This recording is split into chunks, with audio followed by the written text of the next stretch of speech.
Hello, everyone, and welcome to this week's episode of Listening to America with Clay Jenkinson. Across from me, my good friend, Dr. Lindsay Chervinsky. Lindsay, congratulations. You finished your second book. Thank you. Still have some edits and a few rounds of page proofs and copy edits and all those things, but the main substantive work is complete, and that is very exciting. This book is about Mr. John Adams. It is, although it's actually really, one of the questions that was posed to me as I was writing this book is this a book about John Adams as president, or is this a book about the presidency through the lens of the John Adams administration? And it's really a book about the presidency because one of my, not to give too much away, but, one of the things that I came to realize as I was transitioning from Washington to Adams is that Washington was so unique in his Washingtonness that no one else was going to have that same experience. And so whoever came second was almost the one who was actually creating the experience for everyone that would follow. And so that second person is really quite essential to determining what the presidency experience would be once he left. George Washington becomes the first president. The Constitution is not particularly explicit on just what that is going to mean. So he creates a set of tentative norms, and he retires adamantly after 2 terms. Suddenly, the heir apparent, as he called himself, John Adams, becomes the second president of the United States. And I think you're saying he has to decide whether he will continue and deepen those norms or break with them in a different direction. It's the second presidency that will determine how deeply embedded these norms go. Yes, and also to what extent it was going to be possible for anyone else to uphold those norms, because even though Washington was criticized at the end of his administration, he was so unparalleled in his stature that he wasn't really questioned in the way that most politicians were and are. For Adams, it was trying to figure out, how does this office work if you're not Washington? Like, what do you have to do? What can you get away with? What can't you do? What additional things do you have to take on? And that in some ways was almost as unprecedented as Washington's experience, because the only model he had to follow was Washington's. And sometimes when he followed Washington's example, he was criticized because he wasn't Washington. So this book is tentatively titled Making the Presidency, John Adams and the Precedents That Forged the Republic. You say it's done. Of course, it's my first point in our 10 things about writing a book is it's never done. When you think you're done, in some sense, you're only getting started, because now others will read it, the copy editors will look at it, maybe challenges will be made, clarifications will be required, footnotes will be adjusted, illustrations need to be chosen and hunted down and permission granted for them. Sometimes the publisher will want to change the title. They also have their own pacing, their own schedule of when to release books. And so how long do you think it will be before this book is actually in bookstores? Well, we have settled on a date sometime in August of 2024. So it is under its final round of review right now.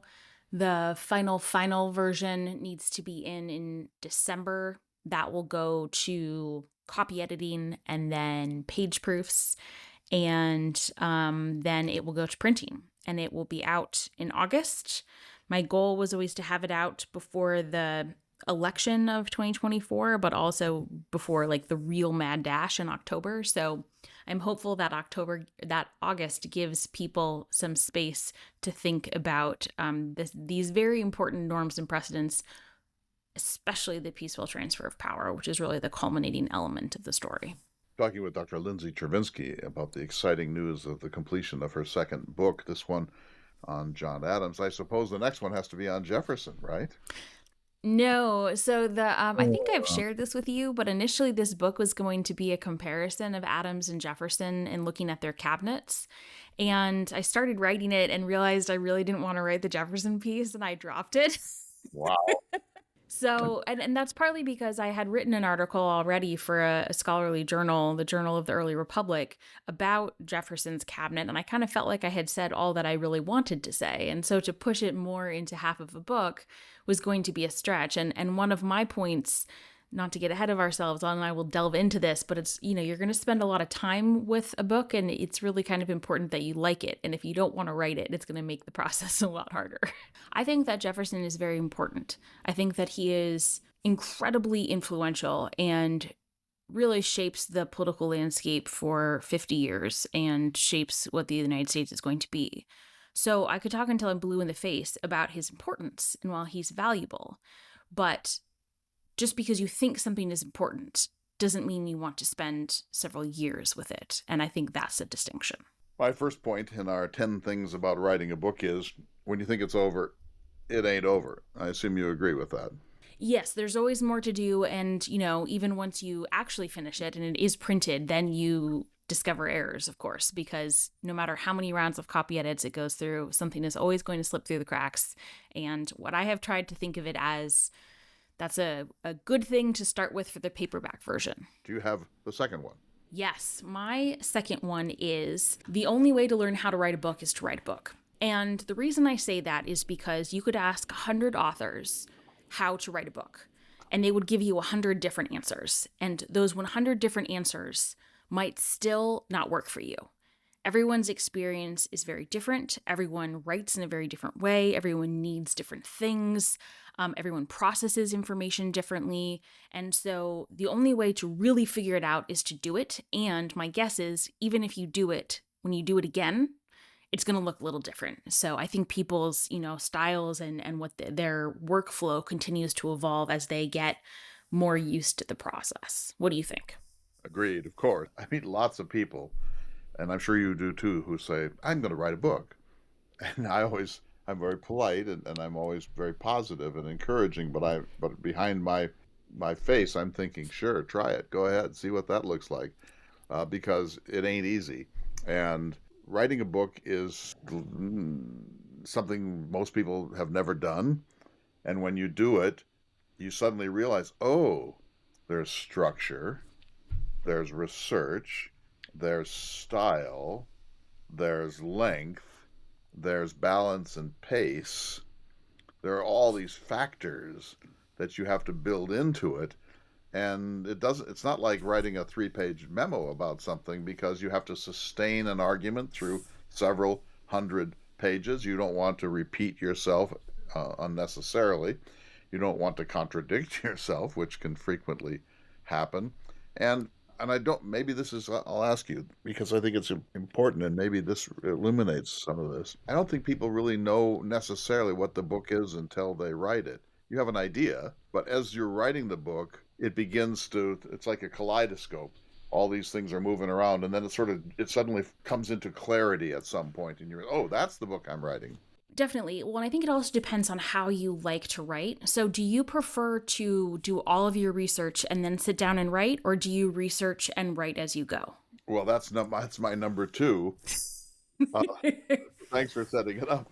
If you wait until you've done all the research, you may never write. The only way to write is to start writing, and because revising is so much easier than writing, but the only way to start writing is to write, and write what you know. So I don't necessarily write page 1 to page 450. I write the thing I know. So if I were writing about John Adams, the thing I know best about John Adams is the correspondence with Jefferson in the retirement years. So I might start there to get my confidence, to get a feel of it, to get to know the Adams-Jefferson dynamic better, to try to feel my way through it. And then on the basis of that, I might go back and pick up his childhood, or pick up his education, or pick up Abigail, and so on. But I don't ever start on, he was born on such and such a date, and he died on such and such a date. I think you have to let the book kind of not only teach you what it wants to be, but also to teach you how you're going to go about it. So I research as I go, keeping in mind that we're writing about things we know. You're not writing about Apollo 11 because that's not your field. If it were, you'd have to do a hell of a lot of reading, but you already knew an enormous amount about the early national period, about Washington and Adams and Jefferson and the emergence of the parties and so on.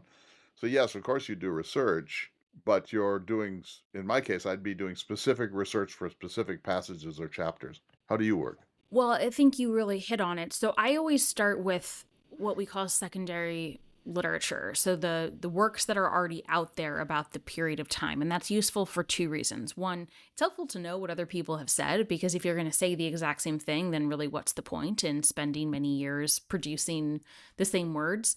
But also it gives you a sense of the narrative arc. So even if you don't know exactly how your story is going to unfold in the pages, you kind of know where the starting point is, you know where the finish line is, you know some of the main kind of key moments in between. So I always start there. So you're right, you already kind of have a sense of the story-ish before you begin. And then I research and write as I go. So I will research a section and then I will write that section. And that was new for me with book 2, because book 1, many, many years before it came out, it started as my dissertation. And dissertations, you're really taught to do all of the research and then write. And that's partly because of like funding and how the structure of the PhD program works. It doesn't make sense to actually write a book that way. And I discovered that as I was writing the dissertation, because even if you take phenomenal notes while you are researching, you are going to forget things. You're going to forget something that you found, you're going to forget something that you learned, you're going to forget what you wanted to say, and more importantly, there are going to be details that you don't know to look for. So maybe I'm researching and I'm coming up with everything I possibly can about this particular week in John Adams' life, and then I realize, oh, this meeting took place in this one particular room. And I have to figure out, do I have any sense of what the room looked like? And so you end up doing these little details.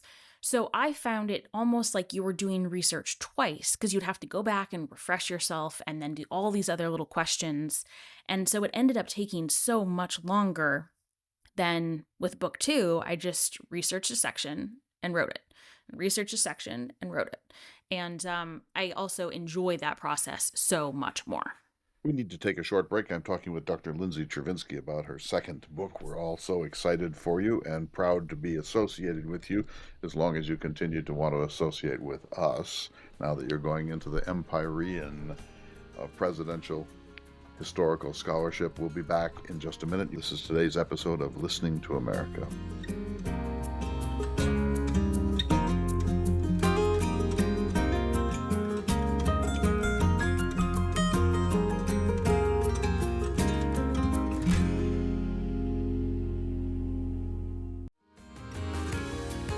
Welcome back to this special edition of Listening to America. I'm talking with Lindsay Chervinsky about her second book, now completed in the summer of 2023, coming out about a year from now in the summer or early fall. I'm guessing that as you wrote this book, you sort of knew what you liked. You knew the historians that have worked on this, the biographers, you secondary and tertiary studies. I'm guessing that then you thought, oh, well, he was wrong. I mean, I thought that was right, but that was just wrong. And you realized that every historian is sort of walking off the edge of the Grand Canyon most of the time. We're taking the fragments of history and trying to develop a plausible argument or a plausible narrative, and things that really worked for us maybe in our early 30s, when we come back to look at it in a rigorous way, we think, oh, that wasn't analytical enough. Yeah, I think so. I also think a lot of it depends on the history you write, depends on the questions you're asking, and our own particular lens for how we see something colors how we interpret information and how we assess evidence and what we take from the story. And that's actually, I think, a good thing, because it does mean that as we go forward, there's always something new to say, because someone's going to bring a new perspective. And so what I was finding in a lot of the, I think is good history, but they were not asking some of the same questions that I was asking. And if you asked those questions, I think you got slightly different answers than what they were potentially producing.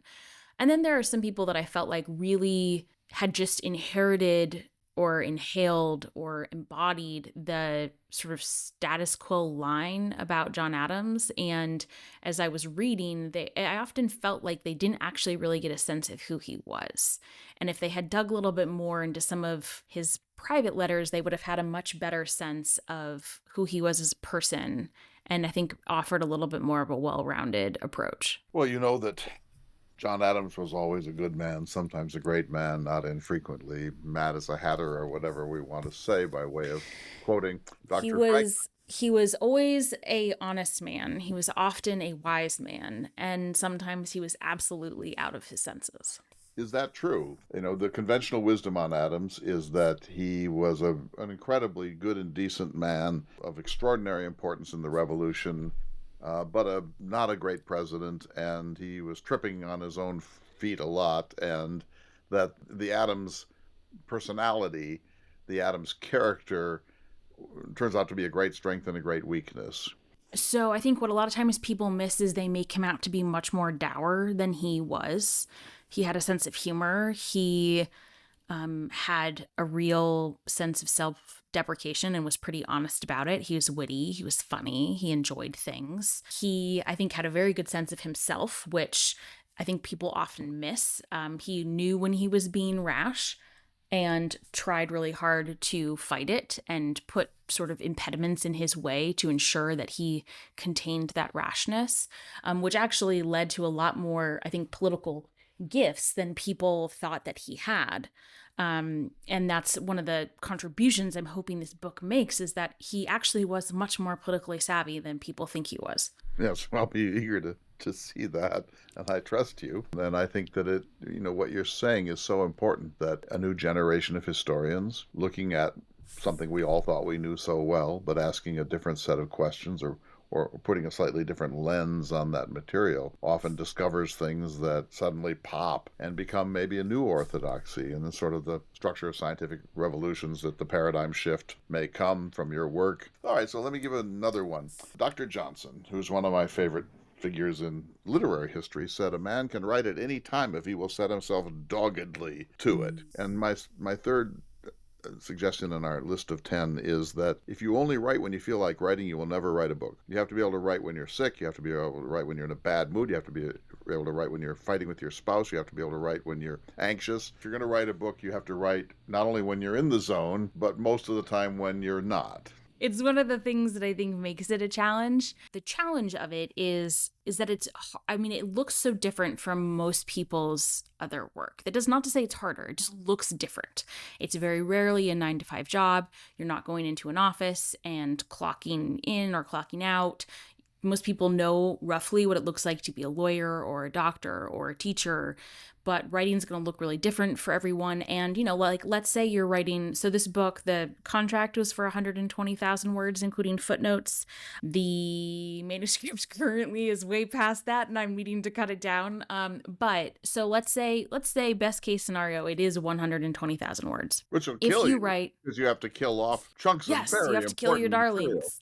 Yeah. You have to kill your darlings. For me, if I'm in the flow and I'm having a nice day and I'm not under deadline, I love to get up and write 1,500 good solid words, and then in the afternoon record podcasts or have meetings or phone calls or emails or whatever. Under deadline, I can go up to 4,000, but either the quality towards the end is going to taper off, or I can do literally nothing else. Like last time we spoke, I was, devolving into British slang because my brain was mush. I do get extra punchy when I've done nothing but write. So let's say you're doing that. That requires an intense amount of, and I'm not saying this to be self-congratulatory, but it requires a lot of dedication to sit down every day and do that, and to block off that time and to protect your schedule, especially if you can't say, oh, I'm going into the office, or, oh, my boss is expecting me.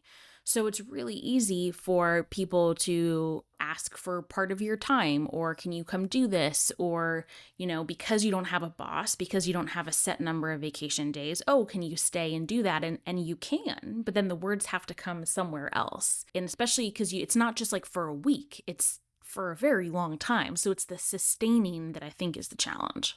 Robert Pirsig wrote Zen and the Art of Motorcycle Maintenance, kind of a 70s classic of the road. And he talks about gumption traps, that on any big journey, even a metaphoric journey like writing a book, you will hit these barriers where you might give up. You might think, I have nothing to say, or everything that needs to be said has already been said, or I'm a lousy writer, or I'd rather save my friendship with Louis than sacrifice that to the finishing of this book, or I've got writer's block, or my health is no good. And Pirsig says, if you're going to complete any journey, you have to be able to work through those gumption traps. How many times in the course of writing either of your books have you felt, why am I even doing this? I mean, this is hard. My confidence comes and goes. I'm not, I don't know that I can finish this. You must have moods. Oh, I definitely have moods, and I have moments where I think the words are crap. I don't so much with this book, but with The Cabinet, as I was going through the page proofs, I think because I had been with it for so long, I reached a point where I didn't think it was saying anything new. It wasn't contributing anything, which I was wrong. Obviously, I got out of that moment. But you do have those moments just where you kind of want to, well, I don't want to say give up because I never want to give up, but where you're just not sure that you can actually complete it, that you're not sure you have the energy, you're not sure you have the stamina, you're not sure you have the ability to churn out the words day after day, which brings me to one of my points, which is that I think there are two things that you need in order to take on a project. You need to, and this kind of circles back to where we started with Jefferson. It's not enough to like the subject. You have to think that it's important. You have to think that it is contributing something and it is worthwhile to put the book out, because on days where you're tired of the subject, the commitment to try and get your argument or your contribution out into the world will help sustain you. And on days where you're not sure if it is a contribution, if you like the subject, that will sustain you. So I think both of those things are really important. That's why I could never write about Hamilton, because although I greatly admire Hamilton and think that he was essential to the founding and that his point of view must be given all due respect, I couldn't spend 4 years with Alexander Hamilton. I just couldn't. I don't. My heart's not in it. My heart's not with him. Your heart has to be in it, and you have to think that it's an important thing. And Lindsay, I'm sure you see books that are written by people who write a book every 2 years. And at some point, when I read their fifth or sixth book, I think they're just kind of calling it in. They're doing a good job because they've mastered their craft. You don't get the sense that this really gets to the heart of what they want to say to the world. And I think you have to be able to maintain that, or then you're just a journeyman. I think that's really well said. I won't name any names for the moment, but I'm currently reviewing a book that is exactly that. And there's just no passion in it. There's no passion for the subject, and it comes through because there's no argument, there's no contribution. And I think there is value in retelling a well-known story if you can add nuance or flair or something to it.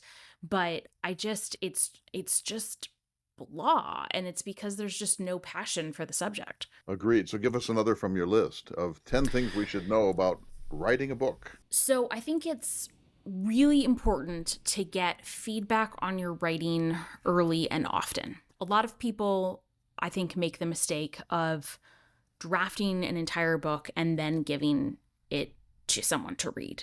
And for me, at least, that would be a huge mistake, because if you get feedback early and often, then you can correct mistakes before, or correct, tendencies that you have or an argument or something before you've written the whole darn thing. But it gives you a much better sense of your own strengths and weaknesses and your own ability to read your work. So one of my points is going to be writing community, and I'm going to get to that. But I have several writing groups where we share chapters and proposals and any writing that we're working on. And as part of that, usually in our introduction email, we will share questions that we have. And for me, it's a really good opportunity to say, here are my concerns about the chapter, or here's what I was trying to accomplish. Here's where I'm not sure I did that. And it's almost a way to test, is your reading of your work in sync with how others are going to read it? And either way, that's a very useful answer. If you're a bad judge of your writing, that's useful. If you're a good judge of your writing, that's also really helpful to know. And so I think getting feedback early and often will actually make the book much better in the long term, and will make the long-term editing easier if you've done more work as you go. So what you're saying, however, is that you need to make yourself really vulnerable. You need to put out your mind engaging with a subject and your prose style as you have developed it over time and your research skills. And then you're going to let people that you trust give you feedback. And when they do that, however kind people want to be, they can't help but say, that didn't work for me, or I think you're full of beans. And to do that, to expose yourself in that way, of course, you're going to be exposed when the book comes out anyway, but to expose yourself in that way is not at all easy. No, it's not. And I mean, I think that I would rather know early on what the problems are before it's in print. So for me, I would rather get that feedback while I can still do something about it. Once the book is out, there's not a whole lot of editing you can do. But I think that also it is important. I mean, all writers have, their own insecurities and their own egos about things. But I've had a couple of very, very tough editors in my life. And I, as a result, have developed, at least with my writing, a very thick skin. There's almost nothing anyone can say that's going to hurt my feelings about my writing. And as a result, I just think it's made me a better writer, because I seek out feedback. I want to make it better. Usually I'm not that nervous about it, because I think that if someone has taken the time to engage in a good faith way with your work, that's an act of love. That's an act of service. And I try and take it as such. The last book that I wrote had an editor that was, I thought, ungenerous. By the time it was over, and you work through the process, and you have to have a thick skin, and it's valuable even if you disagree with it and so on. But when it was over, I wrote him an email saying for other people, and I love that role, and I can tell you that I would never write to another artist or writer the way you have written to me, because I think it's important to realize that this is not just ChatGPT knocking out prose. This is your soul. Yeah. Your soul is in this manuscript. You're saying that I, Lindsay Chervinsky, one of 340 million Americans and one of several 100,000 historians, have something important to say about John Adams. Mm-hmm. And you have made real sacrifices for this. This is not an 8 to 5 job. And you could probably list your sacrifices in your diary. You don't have to tell us what they have been, but you know that there are some things you now need to attend to that you have neglected. Yes. Maybe beginning with your dog Quincy, but there are sacrifices, and so yeah, you put yourself out there, and you hope that anyone who's trying to help you make it better understands the fragility of that. Yeah, no, that's right. And it is, writing these words is, we can love it, and it can still be a sacrifice. And so good editors are tough, are constructive, point out what is working, because that's useful as well, but are never mean, in that they're not sarcastic. They are not cruel.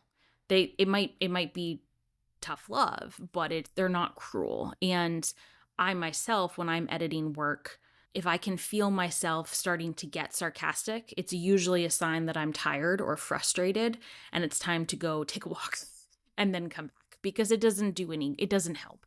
And it will only make it harder for the reader or the writer to take your feedback and implement it, because it's going to get their defenses up. Good editing is constructive, but is not mean.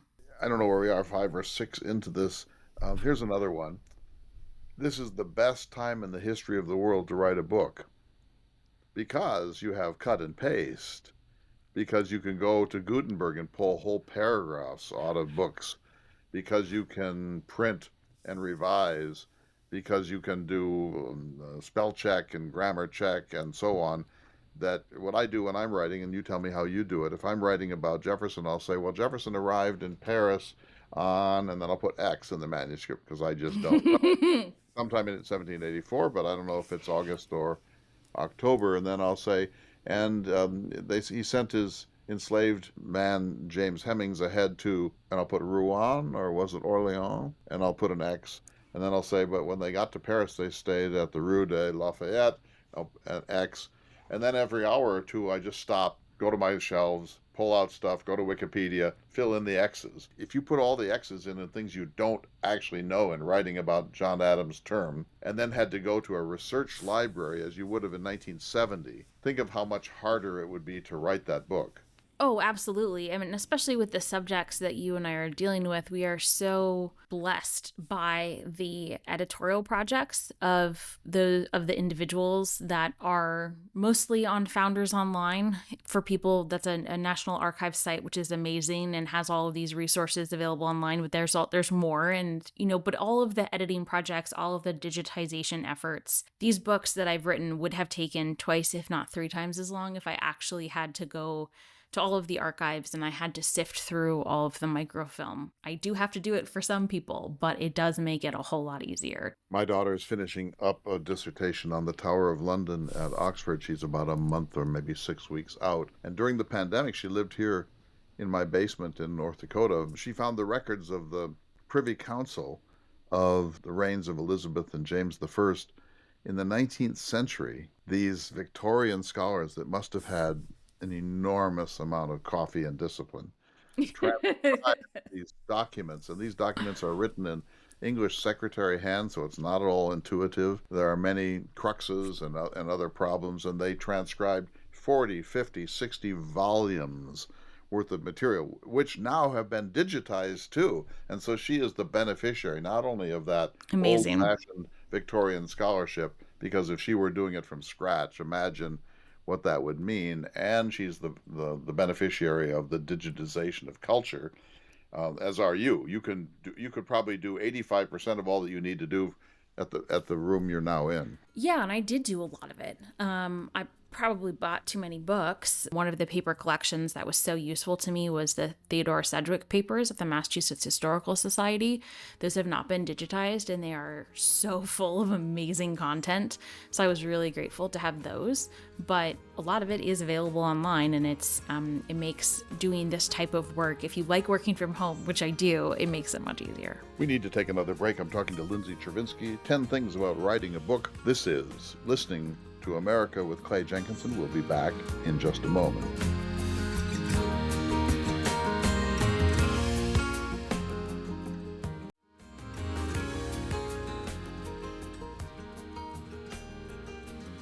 Welcome back to Listening to America. Lindsay, again, congratulations. I can't wait to see your second book. I met you through your first one. So I saw your book on Amazon. I was looking around. I've got 20 books or so on George Washington. I bet there's only one with a green cover, though. There's that.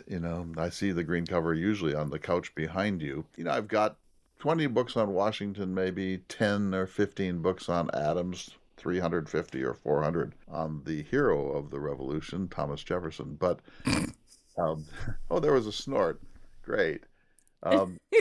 Great. There's karma.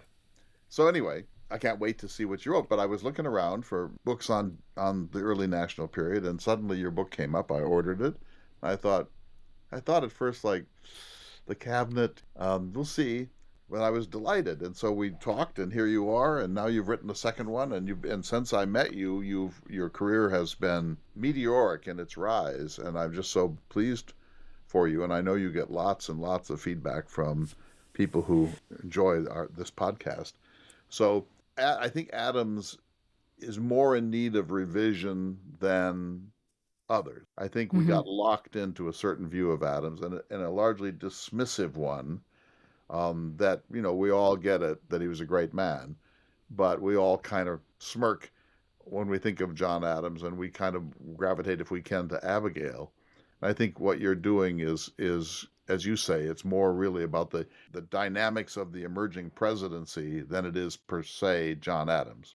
It is, although I will say, so, I came away from the first book. I wouldn't even necessarily say that I really liked Washington. I had incredible respect for who he was and his contribution. And I'm fully aware of all of John Adams' flaws, and I do my best to address them in an even-handed manner in the book. But I really like him. He's just really human and accessible and funny, and his flaws I find very endearing, and I find a lot of them particularly relatable, and I really like him. And so it's been a pleasure. And part of the reason I think that is, and you alluded to this, is we have his correspondence with Abigail. I don't know how we would feel about Washington, how it would change our thinking if we had his correspondence with Martha, which she, of course, burned at his request. And Abigail requested that John burn theirs, and he was disobedient.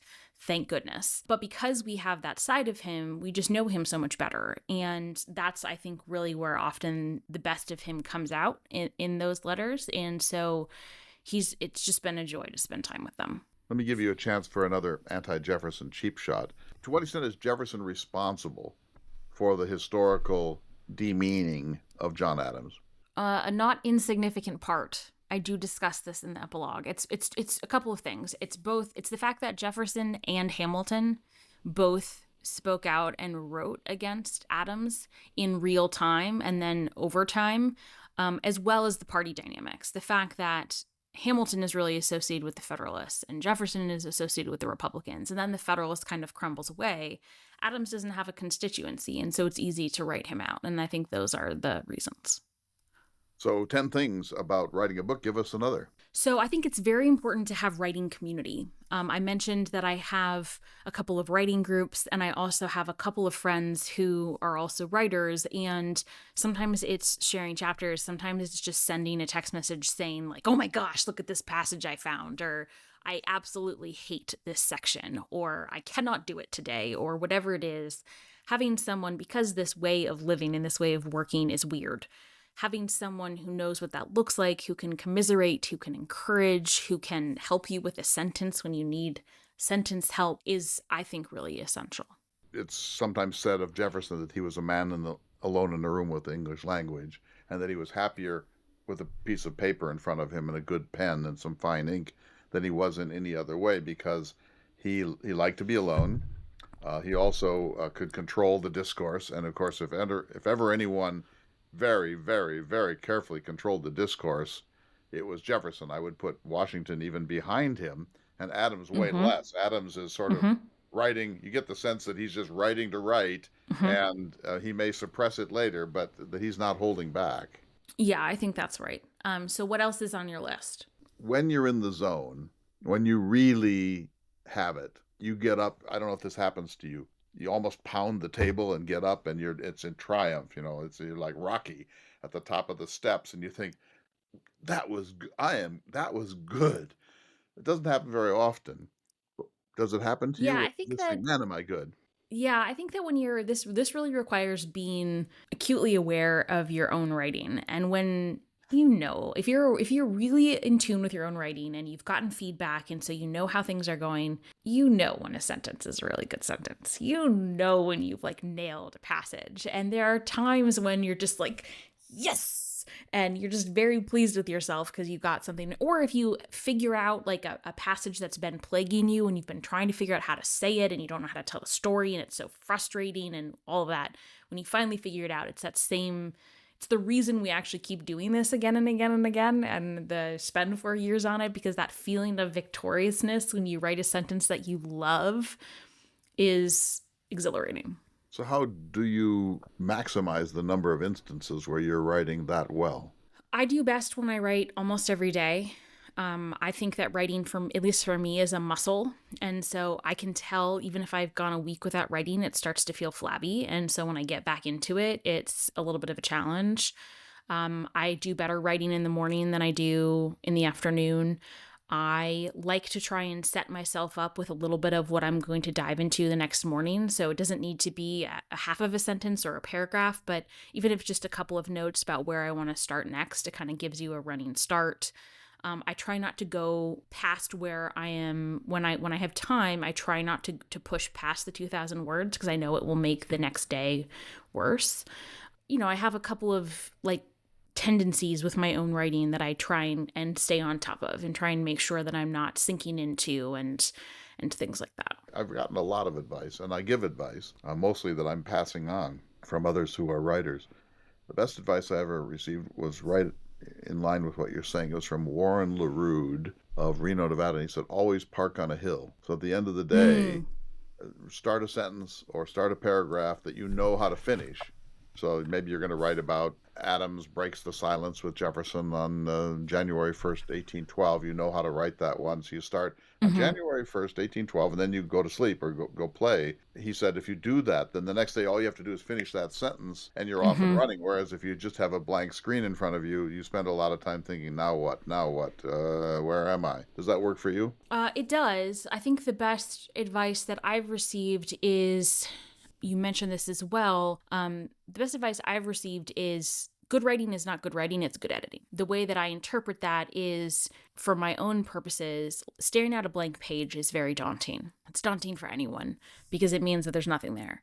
So do whatever you have to do to not have a blank page, and then you can actually start working on what it is you want to say. So if that's an outline, if that's a couple of bullet points, if that's whatever, it's whatever is required to get you over that hump is, I think, really quite essential. And not expecting that your words are going to be brilliant really lowers the pressure. My writing really shifted once I stopped looking at it as though it was, this is going to sound counterintuitive, once I stopped thinking of writing as creating a great art and instead I thought of it as my job. Ironically, I think actually my product has improved, but if I, instead of saying like, oh, I need this inspiration to create this brilliant product, it's like, no, I need to write 1,000 words today, because the more you write, the better you're going to be at it. And so once I stopped giving myself excuses, I think I got a whole lot better. And the corollary to the idea of always park on a hill is what you said earlier, write every day or nearly so. Because when I find if for some reason I just came off a river trip on the Salmon River, I was gone for 3 weeks. You spend a day, putting out fires and taking care of email and getting things arranged and seeing where you are. And then when you start, it's like almost you're starting the book over again. But if you write a little every day, the momentum keeps you creeping forward and your confidence is higher. It's hard to do with a busy life because Mm-hmm. I know you travel a fair amount too. Luckily, of course, we can work on the road now thanks to the Mm-hmm. digitization of culture. But when I leave a project for a while, it's like cranking up an old lawnmower to get started again. Yeah, it gets rusty.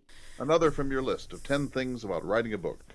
So, the last thing that I would say is whatever you need to keep yourself grounded as a human, whether it's exercise, whether it's friendships, whether it's relationships. In my case, it's my dog. You have to maintain those things. You have to maintain, for all the sacrifices you are going to make, and you're going to make a lot of them, you need something to tether you to this universe. And I think the best thing that I've ever done for my writing life is have a dog, because Quincy needs daily exercise. He has a routine, so I can't stay up until 3 o'clock in the morning because he's going to wake me up the next morning and say, "Excuse me, Mom, I'd like breakfast." He wants company. He wants attention. He's a very good companion. He lets me write, but he also will stop me sometimes, if I've been sitting for too long and it's helpful to get up and stretch. And he also doesn't care if I've had a bad day or a good day and is very excited to see me regardless. And so I think that whatever it is that grounds you and balances you, you have to hold on to that, because otherwise I think you will actually go mad. So your husband, at any point, you don't have to answer this question if it's too personal. At any point, does he say, "I'll be so happy when this book is done"?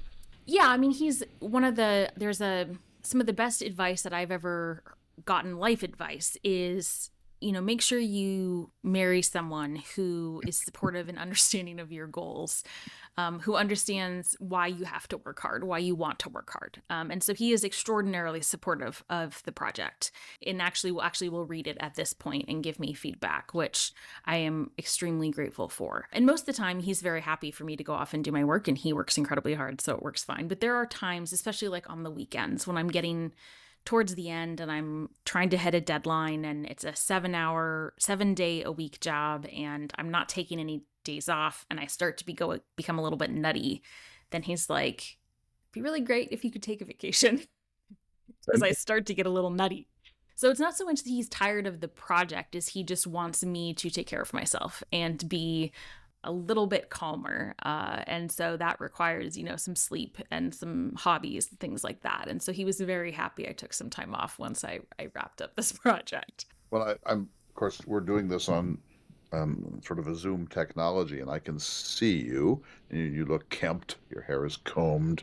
You have a beautiful, I think it's kind of a library behind you.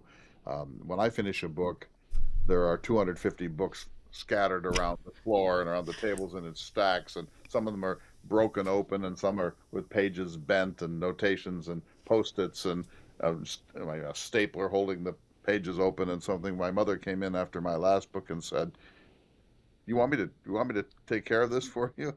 Like, you want me to clean this house?" I said, "No, no, no, no. But you seem to be organized." Well, you can see what's behind me, which shows up on television per our conversation. So what's in front of me is very rarely as tidy. It is, at this point, it's actually fairly neat, although there's a lot of wires and lights and cameras and things like that. When I'm writing, I tend to have a lot of extra stuffs. There are glasses of tea and, water bottles and snacks. And, the last couple of days that I was writing, my husband would just bring me down food every couple of hours, just like bring me food and put it next to me, bring me another water bottle, put it next to me.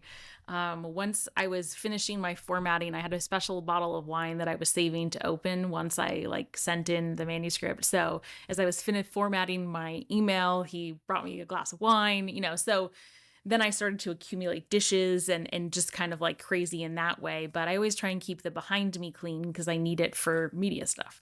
This is not a green screen of an orderly living room. It is not. It is actually my library. So the kind of simple, easy questions. I assume you do not write on a yellow pad longhand. I don't, but if I'm really stuck on a passage, I will actually pull out. I hate the yellow, but I pull out the white legal pad, and I will actually write it out by hand if I'm really stuck. And I will organize if I'm stuck on how to organize a chapter, I will organize that by hand too, because I think the process of organizing by hand just clears up the brain. So I still resort occasionally to handwriting. Another piece of good advice I offer to others, I think it's good advice, is I incessantly outline. I almost outline three Mm. times a week. So if I'm writing a chapter on Jefferson in France, and I might be 35% done with it, I start, all right, Jefferson leaves Boston, was going to go with Abigail Adams, but he didn't. He arrives there, yeah, wastes a lot of money getting into Paris. And I outline the whole thing over and over and over again because it keeps my head clear, and I change um, my trajectory a little bit as I go on. Do you do anything like that? Um, I am always looking forward to the next thing. I do outline. I think outlining is very important. Per earlier in our conversation, my outlines will sometimes change as I'm writing. Sometimes I will think a chapter is ending at a certain place, and I will be wrong, and it will actually end somewhere else. Sometimes I think the book is going in a certain direction and it will go in a different direction. So they're not firm. They're not like in cement, but I will outline. And I also am usually having an eye on what's next because I find that very motivating. The next chapter, the next project, whatever it is, having the next thing in mind helps me keep going. So it's not something, some people would find that very stressful and it would, be a burden, but to me, it's encouraging. Sort of a lightning round here as we close. Are you young enough to work exclusively in electronic space? No printing. So until recently, I would have said no. I print out chapters to edit. I can edit op-eds. I can edit shorter pieces on purely electronic. I cannot edit chapter length. However, I recently received, my husband gave it to me as my birthday gift. It's called a Remarkable, and it is a tablet that you can write on. It's a slimmed down version of a tablet. So it doesn't have email, it doesn't have all of that. It's just basically PDFs and docs and things like that. But the writing actually feels like paper and pen. And I edited most of my book on that because it was much easier to take on a plane than all these chapters that were printed out when I was traveling. And it really revolutionized my editing process and was really wonderful. So now I am almost exclusively online. Interesting. I'm old enough to still love to waste paper. Um, I will work all day, print the chapter, maybe go to a pub or a coffee house, read it, make a bunch of corrections, come home the next morning, fill all those corrections in, print again, print again. It's an inefficient process, but compared to typing it in 1975, It's it's good. true. We are making strides. So tell us again the working title. Making the Presidency, John Adams and the Precedents That Forged the Republic. So how likely is that to survive as the title? I think it's pretty likely. The press has approved it. The marketing team has approved it. I don't have a cover yet, so it's not up on on Amazon, but they're working on the cover now with that title. Now, of course, it could still change. They could look at it with the cover and decide they hate it. But I would say it's probably like 85% locked in.